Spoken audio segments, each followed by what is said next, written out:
Leo asubuhi tuliweza kufanya video na pia kuweza kukufahamisha kuhusiana na uhusiano wa moja kati ya the most celebrated content creators in the country by the name of Lynn Ngugi, ila ambaye tuliweza kuwafahamisha kuwa yeye ndiye mpenzi wake Lynn Ngugi anayetambulikana kama Joshua Karanja amepata kuzungumza haswa ni nini kinachoendelea, na yeye amepata kureact to the news kuhusiana na kuweza kutajwa kama mpenzi wake Lynn Ngugi. Kumbuka huyu anafanya kazi kama camera person wake Lynn Ngugi, na yeye ndiye alipata kuwa linked kuwa mpenzi wake Lynn Ngugi.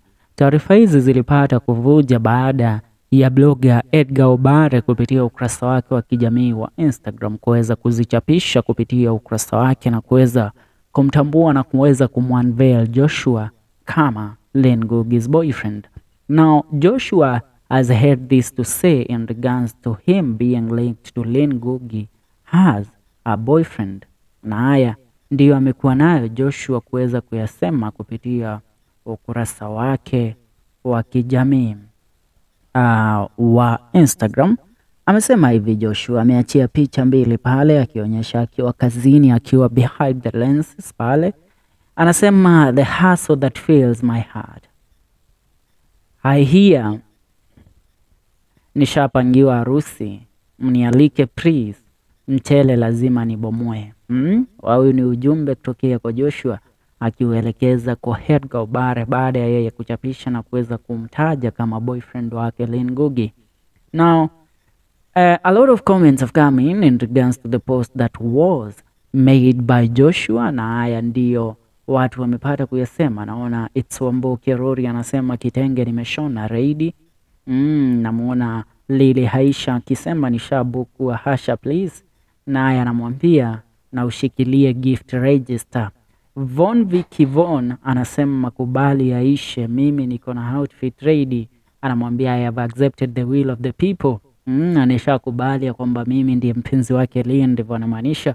Masi Milano anasema naona unatayarisha mitambo. Anamwambia nitakuwa videographer kwa harusi yangu.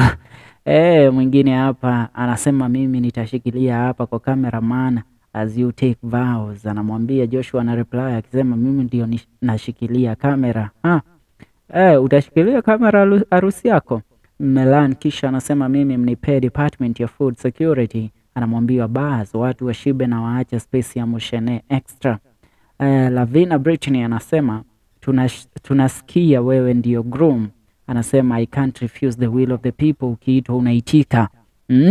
Ndivyo mambo yalivyo. Ina maana Joshua J Karanja amekubali kwamba mshasema nishakubali Lynn ni wangu, nani ambaye atamkataa Lynn?